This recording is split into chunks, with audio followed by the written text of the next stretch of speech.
Believe Nation, happy Thursday. Thursday is my public-facing day, so I'm doing interviews and hangouts and podcasts and all sorts of fun things today. Extrovert hat on. We started the day with movement makers. I'm going to turn off this light. We started the day with movement makers. So awesome, movement makers. And then I just jumped on a whole bunch of different people's live streams and Zooms and everything. Crazy. Cyrus Webb back in the house. Much love, man. Let's see. So I am looking for, where are they? These guys. You know these guys. You love these guys.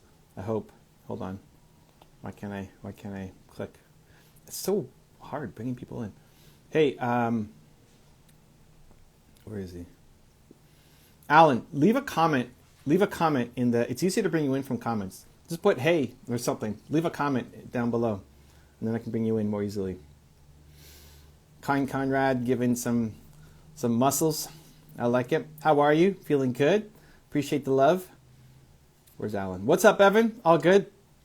Alan, leave a comment so I can bring you in. It's easier to bring you in. Sarah in the house, welcome aboard. Sorry, I'm going to miss a Zoom call. Oh, no, you missed a good one. I mean, they're all good ones, but this is, anyway, the replay's there. The breakout rooms are just fire. Anyway, we'll see you there soon. We'll see you there in 2 weeks. The replay is going to be on the Movement Makers page soon. It might even be up there, actually, I don't know. Yelena's taking control of it. Okay, Alan's not leaving a comment. Let's see if I can try bringing him in again. No, not letting me. Alan, leave a comment. Alan, leave a comment. Alan, leave a comment. Alan, leave a comment. Alan, leave a comment. Put anything, literally anything. An emoji, a hey, something. We're all waiting for Alan to leave a comment. Hello from India. Welcome aboard. Hello, Tessa Marie. I enjoyed the Zoom call today. Yeah, it was awesome. Come on, Alan. There he is. Third comment. Oh, I didn't see the other ones. Okay, here we go. Go live. There we go. Alan, leave a comment. Here we come. It's happening. And there he is. What's happening, man? All right, the next level guys are in the house. Where are we at? What's happening? What's the update? How can I help? Oh, they glitched out. What's happening? They got a call or something. Hello. Oh, I hear you. There we go. They're back. We had to turn our Wi-Fi off because sometimes it screws up. Okay, perfect. Here we are. Here you are. I left like 4 comments. You're like, I didn't see it, but we like the Alan, leave a comment. We're getting a little rhythm going on. That could be my new meditation. Alan, leave a comment. Alan, leave a comment. All right. Anyway, Evan, it's been an awesome 2 weeks. We want to ask you about a whole bunch of stuff. We got a whiteboard over here. Where do you want to start, brother? I think we start with YouTube. So we want to make it clear, and I don't know if you know this because you've looked at our YouTube analytics before, but in total we have we're coming up on 300,000 total listens between YouTube and Apple. Yeah. How do we? Which one's bigger? Where are you getting more? Apple by far. Okay. Yeah. But we want to bring YouTube up. Right now it's 25% of our total listens. But Evan, a lot of that is because of you and the videos we've done with you that you've pumped, ad revenue into. Okay. So what would you, if you could give us 3 to 5 tangible things to grow our YouTube channel, what would you say at this point? Yeah. Okay, let me go look at your YouTube channel. Here it goes. Let's go see what we got here. Okay, let's load up YouTube. Am I typing in Next Level University? I better be. Oh, yeah. All right. That's what I'm talking about. Next Level University. Okay. Oh, snap. Wait, hold on. Can you see that? Here we are. Okay. Okay. Oh, and we updated the banner at the top. I like that. Okay. And then, okay, this. Okay, so there's a couple of things here. Can you guys see, or is it too far away from where you're sitting? We can see. Okay. Okay. Fine. Okay. So first off, this is looking much better. You need to have more playlists on here, right? You could do a whole bunch of playlists down here on different topics. So okay, I would do one for each one, right? What are your 4 things? Love, life, wealth, and health. Yeah. Life, love, health, snap! There we go. I just did it in a different order. Those should all be playlists. Right. And then how often do you have a guest versus you guys jam out yourself? So we do 5 a week. One of them is a weekly mastermind that we repurpose. 3 of them are solos, just Kevin and I, and then 1 guest. Okay, so those could be playlists. Like your guest is a playlist. Your guest is a playlist. Your mashup is a playlist.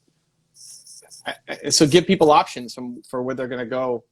When they hit this page, all I see is your channel trailer, which is me, which is awesome, and then just uploads. Okay. So there's that. Okay, next. We need way better thumbnails. Okay. You guys have great content and you ask great questions, but the cover sucks. You know, it's like you wrote a fantastic book and the cover sucks. So nobody pulls it off the shelf. Right. We need help.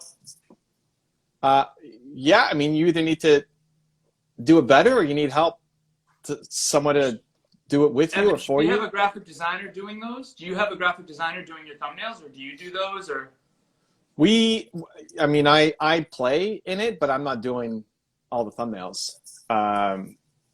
Somebody who wants to own this, like this is not a full-time job, nowhere close, right? I mean, you're doing 1 thumbnail a day plus updating the back catalog of videos for sure. Maybe be somebody in your community, somebody you're coaching, somebody part of your mastermind. It doesn't have to be a crazy. You also don't need insane design skills. Like for me, we'll actually just train people how to do it. So we'll hire somebody who we just like. We hire for the vibe. We hire for the personality. And then say, hey, do you want to learn Photoshop? We'll teach you how to make thumbnails. Perfect. Okay. And then we go and do that. Oh, your background just changed. Are those your thumbnails? What's happening back there? No, it's a playlist of things, like yoga and such. So that's actually Chromecasted from YouTube. That okay. Yeah. Okay. You got a little sun in your eyes there? That's not ideal for you. There you go. That's fine. We persevere, gentlemen.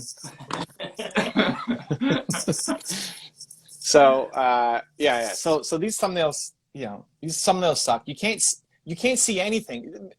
Mobile, right? People are seeing mobile. They're consuming on their phone. Nobody's going from looking at this on their TV screen like you guys have. They're not Chromecasting it, right? Like looking on their phone. These are all. The text is way too small.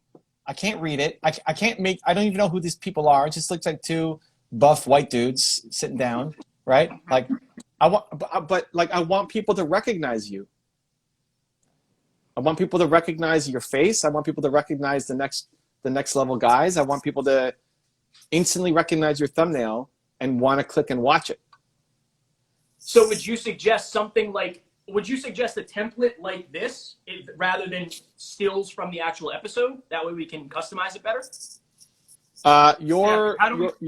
Your colors are, whether you want to use, you're using like the yellow here, which now is off brand for what you're doing, right? Like your branding on your thumbnails are white and yellow, but then your branding at the top is white, blue, and I don't know. I just want to say puke. I don't know what color that is. It looks like puke, orange or whatever. But you're right. You're seeing the lag time of the rebrand, right? And that's fine, dude. Whatever. That's totally normal, right? It's not to take you to the woodshed on that stuff, right? I mean, that happens to everybody. But it's now applying it to your. Even the font is different, right? Like you're using. I don't know what that kind of looks like my font, but you're using like an all caps font there, and then you're using, I don't know what this is. It's something totally different. Yeah, right. So you gotta fix your. You need the effort that you put. Who made that top banner for you? One of the young ladies on our team. Great. So have her design a thumbnail template. Okay, thumbnail template. Even just a template that you can then copy paste, right? Like the work at the beginning is making the template, and then it's easy to execute against the template. Right. Okay. Ev, when we when we have a guest on, is that going to be their face or is it going to be our face with them? Like in terms of the thumbnail? Yeah, I would do a couple of things. So I would do if it's you guys, it's still way too far out. I would zoom in. Either try like a giant face on the left and a giant face on the right, and then the text in the middle, or the text on the left and then like giant face. You guys are on top of each other. The faces definitely need to be bigger. It's harder with two people versus one. Right. When you have a guest, I do one. When it's a guest, just use them. Okay, guests use them. Got it. And you're trying to hack. Like, hopefully there's still enough other recognizable brand elements. Like, if you look at my video, it's a different person every single time. Right. But you know what an Evan Carmichael thumbnail looks like. Right. Yep. So if it showed up down the side, it's like, oh, that's Evan's thumbnail. And you click it because you like it, or you don't because you hate it, whatever. But I want people to know you. Okay, right. Ev, we wanted to ask you about perception too. Like, what else can we do to build our credibility in terms of, because like you said, I think we ask good questions, we try to get good guests. What have you done to build your credibility when it comes to your brand? Like early in YouTube, when you were doing 997 subscribers 4 years in, what were you thinking, and what did you do to build your credibility to be one of the tier 1 players? What I did is maybe not what you should do, because it took me 5 years to get to 7,000 subscribers. It was a slow, painful, long journey to get there. I think it's so definitely paying attention to the cover stuff to get people in, and then always chasing down stuff that you care about. Always talk about topics that you have an emotional connection to, and bringing on guests that ideally the guests have some kind of audience, right? That you can hack. So like you've got, who's this, Gina Swire here on from 3 days ago. Yep. I don't know who Gina Swire is. Maybe she's some huge name that I've never heard of, but let's look her up. She's up and coming. She's got some like a good audience, but not huge. But yeah. Okay. So high-profile guests is yeah. So Gina, now look at Gina. Okay, like look at Gina's branding already. She's got 200 subscribers. You guys have 300. So you've got more subscribers than she does, right? But if you look at the branding is already a lot more on point, right? Like her thumbnails still suck. That's like you can't even read that on desktop, let alone on mobile. But she's got a better design sense. And yes, she's using the same picture every time and like making lots of mistakes, but that's fine. But it's there's been more effort put into the branding of it, the imagery of it, and she's getting more views than you guys do. Ev, how do you choose? This is a question I want to ask. How do you choose which shows to go on? Because if we want to get a guest like you, we're going to reach out to you like we did like last year or the year before on Christmas, and you got back to us and you came on our show, and we asked for 20 minutes, but ended up staying the hour. What do people like you look for on what shows they go on? Because on YouTube, we're not nearly as large as on iTunes, but we have a fast-growing show with like really good, sticky listeners, and I think there's a lot of value. But how do we portray that to someone like you? It depends on the person. So me, I go off of vibe. People DM me.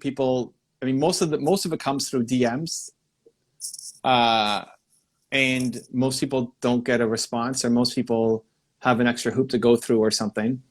And if you've done zero work, like, hey there, we love your profile, we'd love to interview you for our things. Like, dude, you didn't even try. You just copy and pasting. Or like the video DMs are the same thing each time, right? It's like, wow, I love your profile. I checked it out and it's fantastic. I have this podcast about X, Y, Z. It's like, come on, guys. Yeah, right. Okay. So generic message is a big no. Yeah. For sure. But you wouldn't do that anyway. No. But even like that's an automatic garbage can. After that, though, it depends on, some people really care about view counts. Some people don't even care who you are, don't even care what questions you ask. But if you can guarantee them, 1 million views, they're going to come on. Somebody seen Howard Schultz for president? Oh, I have. He did actually run for president. He fell out way early. Anyway, so some people care a lot about view counts. Other people just care about the vibe and having good content, and also helping. Right. So what I would do is I'd look at who you've already got, and then look at their Instagram accounts and see who's following them, and then you try to level that up. So you've got me. Is Instagram the best play, or is it LinkedIn or Facebook? Like, what have you found to be the most effective? Or email, yeah. Because those are really the four, right? You've got Instagram, LinkedIn, email, or Facebook. I wouldn't disrespect Twitter in that group. A lot of people still check their messages in Twitter, like the people who are calling them out. It depends on the person. You know, some people, like, you want to look where are they actually active in the comments, not just posting content, because it's usually their team posting content. If it's somebody at a certain size, they're probably not posting their own content anymore. Somebody on their team is scheduling it. They have a system, right? Like, we post 5 times a day to Instagram, Twitter, LinkedIn. I'm not posting. I post 1 of those myself, right? The team does the rest on a schedule. Right.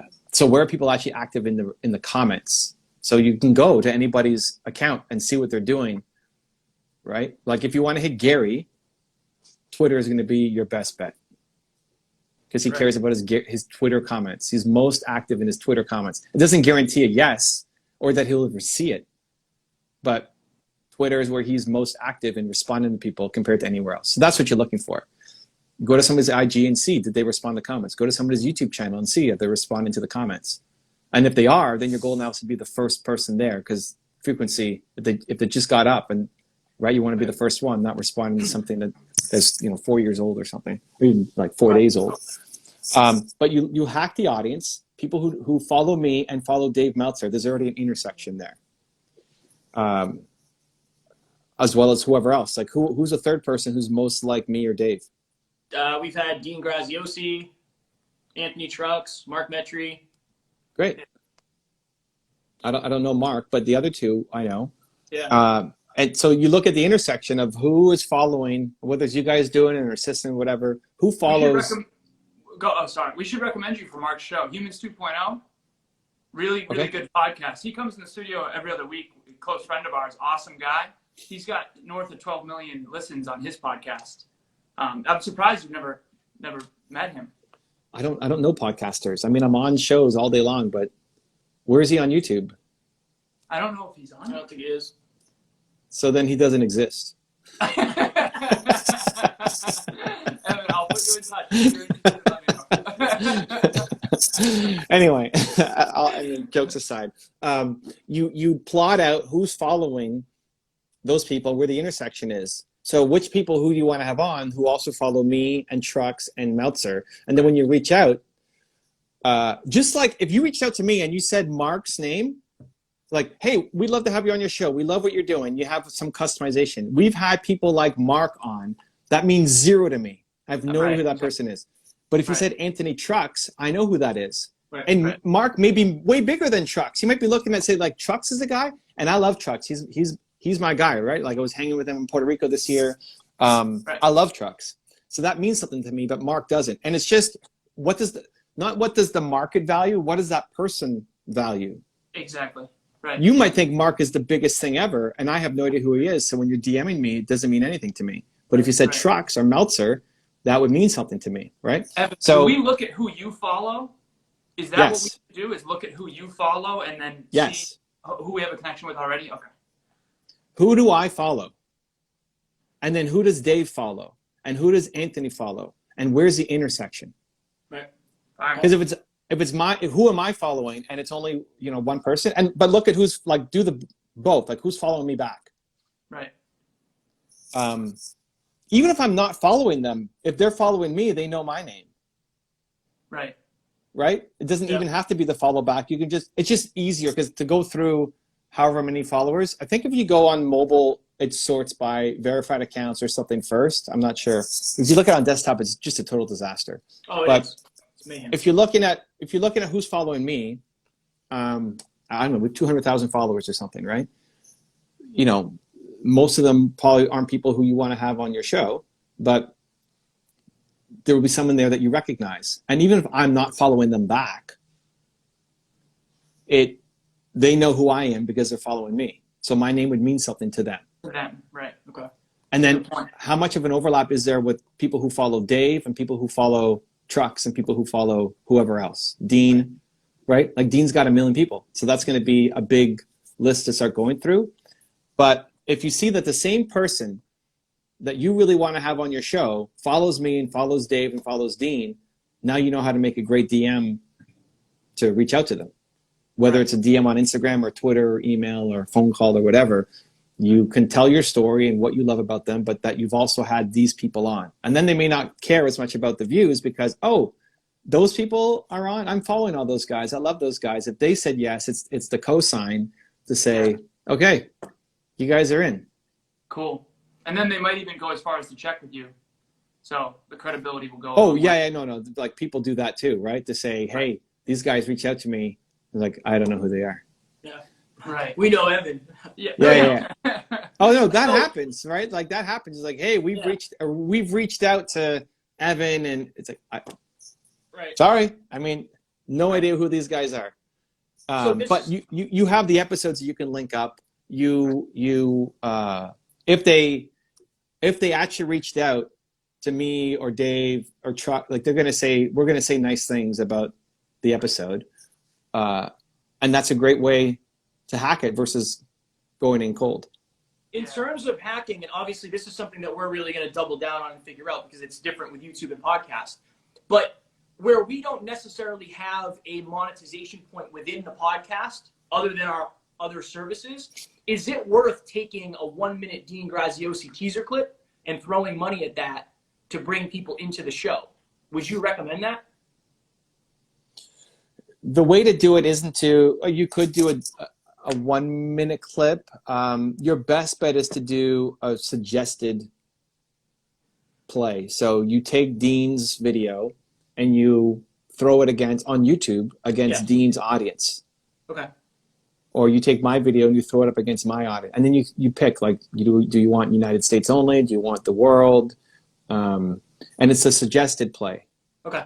So it's not the pre-roll, and it's not like a 1-minute clip. I'd put the whole interview up. Okay.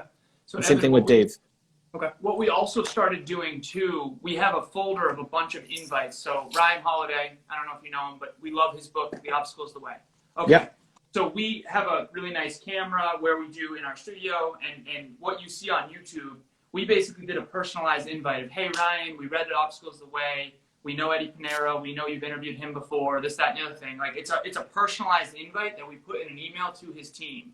Do you think that that's a good play? Like if you saw like that much effort, you know, we did that with Brendan Burchard too. Hey, we've been to 2 of your events. We've interviewed Anthony Trucks. Like, do you think a personalized invite like that is a valuable use of our time? Yeah. So it depends on the person. It depends on the how you're reaching out, right? Like Brendan is impossible on anything except text. So you're not getting Brendan, you're getting his team, right? Like that's just Brendan. Brendan, until we start, I got this phone because of Brendan Burchard. Period. Because when he brought me to Puerto Rico and invited me to his mastermind, they all communicate on iMessage. And I didn't have a text number. I had no iMessage, nothing. So my wife flew down and bought me an iPhone and brought it to me just so that I can, that's why I have this phone, to talk to Brendan and the group, you know, the crew, but like, because of Brendan. He's like, I suck on email. Here's my email, his personal email, but it's like, I suck on email. You want something, text me. It's like, okay, well, fine. I'll get a phone for Brendan. It's legit. So knowing that, it's like, you're not going to get this in front of Brendan. So the Trucks angle is great. You can use my name. Great. I don't know who else kind of means. Dean Graziosi is his business partner, so that's great. But you're going through his team, so that's just a different path compared to actually reaching him. Because he's not going to read your DM on Instagram, and he's not going to see you on Twitter. And he's just not. He's not in social media a lot himself. Right. So that's yes, and it's going to be through the team. So just it might be a little bit harder, and the pitch is a little bit different, but it's correct. Who's the other guy? Holiday? I love Ryan. I've had Ryan on twice. He is very specific on timing, right? Like he's got to be, he likes to stay at home and write. Like he is got a ranch in the middle of Texas and doesn't go out to stuff, right? So you're picking like some pretty hard people who aren't in, you know, when he's in promotion mode, right? Then it's awesome. And when he's not, it's going to be, he doesn't want to do this stuff, right? Like he values stillness, and stillness is the key, you know, and he likes his time to himself to just be by himself and write. And so that's Great. Just timing. Okay. You're So picking hard speaking of people. timing, Yeah. when you were coming out with Built to Serve, Mhm. did you choose in advance, like, I'm going to go on as many podcasts as possible because I want to promote my book? No, Like, I'm different. Like I have a today is Thursday. I have a day every week that I'm spending on outreach and not outreach, shows, right? Like I'm on other people's shows all day long today. right. I have that time. Now for me, it's more which shows am I going to be on? Who makes the cut? How do we decide? But I have that as part of my overall ongoing strategy more than, okay, it's a blitz, right? Like I just had Seth Godin on my channel on Sunday because he's got a new book out. Right. And he's trying to promote the new book. Do you have your team combing the new books to make sure you're reaching out in the perfect timing type of thing? Yeah, so I've got a guy, Bo, I invest into his business, and he has a list of the people that we're trying to get on the show, and he's paying attention to what they care about. But I also get incoming, right? Like it's not, because of the size of the channel now and the history, people reach out to me to say, hey, we've got this coming up in the pipeline. Do you want to, right? Yeah. So like yesterday we did one with Wim Hof. He's got his new book out, so he's promoting the new book. So pay attention to their accounts. Pay attention to when they update their IG profile link, because you only have one link. So that's what they care about showcasing. Some people do like the link tree thing, but still in there, like what are they promoting? Look at their feed. If you look at Wim Hof's feed, you'll see his book a whole bunch of times that wasn't there a couple months ago, right? So that's when it becomes, they want to be omnipresent, right? Like the one I did with Seth Godin, we recorded last month. But he's like, please don't release it until November, because I want everything to hit in November. Right. So, but now trying to get him next month or something is going to be super difficult, because he's probably back writing his next book. Right. So it depends on the person, right? Some people, you look at Grant. Grant's always in promotion mode, right? It's great. Yeah. Like Grant is always on shows, always doing stuff, always the thing for him is going to be numbers. Like, can you bring in enough numbers for him that's going to be worth it? So it's like everybody has a slightly different thing. But yeah, Brendan and Ryan are going to be hard people if they don't have anything. Well, if they don't have anything to promote, like forget about it. Okay, you have a full-time person, like making sure. So you have a list. Do you update that list regularly, you personally, or do you have a team that does that? Like, is that something that you do in advance, like every month, every quarter? So I have how did I do it versus how I do it now? How did I used to do it was I would bookmark the Barnes and Noble new releases in my Chrome, and I would look at it every day. I would bookmark the Barnes and Noble equivalent, like of a store. It's called Indigo here in Canada. So I would look at the biggest Indigo in my city, and they had events of when authors were coming to town. And I would look at that every day to see any new author. Most of the days, no, right? They don't update it daily, but is there anybody new coming to town? Because if they're in town, it's easy to do it in person. They're already doing it. Let's go shoot something together. Right. I would bookmark the convention centers, the biggest convention center in my city, and look at who's coming to town, what show's coming to town. Oh, the pet show is coming to town. Who's the keynote speaker?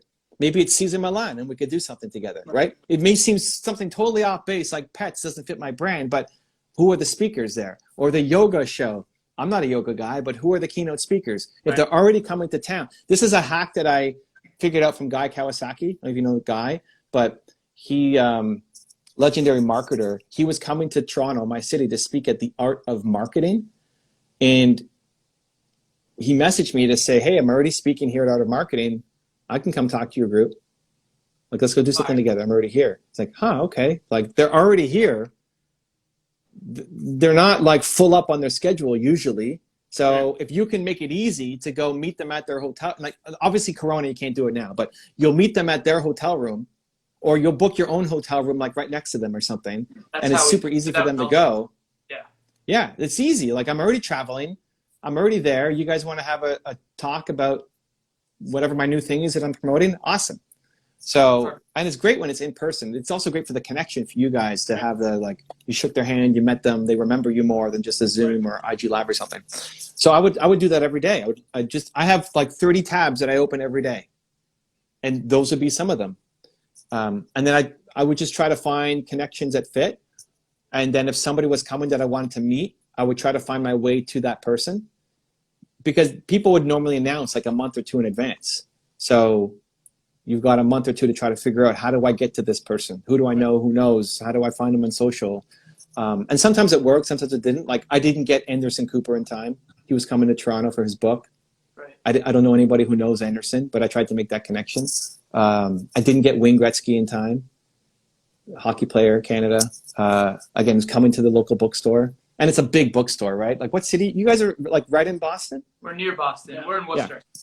Okay, so whatever. You'll go to Boston, right? Oh, yeah, for sure. I mean, you guys will go anywhere. So you look it up. Like, even put it, whatever. New York. We'll go to Toronto. You go to Toronto, right? Like, no, but seriously, like, if that's the difference, if somebody's doing a book tour and they're skipping Boston, but they're going to New York, or they're going to Cincinnati, or they're going to Toronto, or hey, we'll be there. You know, I'll be there in New York anyway. Would you want to do something, right? And they say yes. Great. Now you have to get to New York, right? Perfect. So book tours aren't as big a deal, or aren't as frequent anymore, but they'll still do launches. And if you can be there for their launch, and again, don't go and book everything until you get the okay and like you got a time slot booked, but that makes a big difference. Now it's different. Now I've got Bo, and Bo's awesome, and Bo is doing the outreach. Bo's doing all the outreach for me, and he works with clients who he's doing that for. Nice. And people come to me, right? So, you know, Tony Robbins' agency, for example, who I worked with to get Tony on the channel before, now they have other people who they want to get on and get some showtime with. Right. So they send me people all the time. And sometimes it's a yes and sometimes a no, depends on the fit. But you start to get known in the circle. You basically want to be a stop on the tour. Like, you want to get known as being a stop on the tour. That hey, when you're promoting your next thing, you got to make sure to pay the next level guys a visit too on your tour. You got Yeah. And then the extra hack that I would do for people is your strength right now is not going to be in the views, right? Like, people aren't going to come to you and get tons of awesome views yet, but having the relationship hack of people who follow me and Dave and Dean, you have some credibility there. Right. I think you guys can crush people with the quality of the show. Like, I think through the questions you guys ask, you'll just create better content. You know, I'm on other people's shows all day long, and I still remember you guys from our couple episodes together, right? Why did I give you extra time when I was on my tour? Because I really liked you guys. So I think you can do that. But so how do you translate that into being a stop on the tour? You should give them lots of content. Like, you should clip your own show. Perfect. For them. I was going to ask you that. And show them, like you, Dave, like show them clips so they get like a teaser, like a customized teaser that we send to their team. No, give them clips after the show. Like, you should post to your, like I do on my IG stories every day. We feature a different interview that I've done on my show. Right. Okay. And that's me and Tony or me and Dean. And make it about them, not about you. Right. Is it valuable to you if after the interview ends, you get an email with us that has a Google Drive of like 4 or 5 different teasers that are fire for you to do whatever you want with? Yeah, both. Okay. So like give them a drive. Okay. And they may use it, they may not use it. Right. And then have it. You should be sharing to your stories every day a different clip from somebody you've had on the show, because it's a one-click share. Right. Yeah. So even have you ever done that for me? I think you have done that. I've seen it a bunch of times. So. And did I share it like every single time to my audience? Yeah. So why are you not doing that every month? Because you're an OG. I mean, you're an OG, and I don't know. Because we. But why? It doesn't matter. Nobody knows that the content was 2 years ago or something. I know. Right. No. Like, you should be doing that every month. You should be hacking that. Like, I do that with Dave, and Dave one-click shares it to his audience too. Right. I do that with a lot of people, and people. Not everybody does it. Not every time. You know, if I didn't check it in time, I may not share it. But if I see it, I'll try to share it. If you make me look good, right? That's the whole point. It's not about you looking good on camera and asking this great question. It's you're giving them content. that then their team doesn't have to do any work. Right. That's perfect. All right, we want to respect your time, Evan. I think we're over here. Ev, thank you so much. This was fire. This is awesome. Thank you. Let's go. Make it happen. I want to see better thumbnails next time. Okay. Yes, sir. Yep. Ciao. Homework is the thumbnails. Talk soon. Okay. Bye.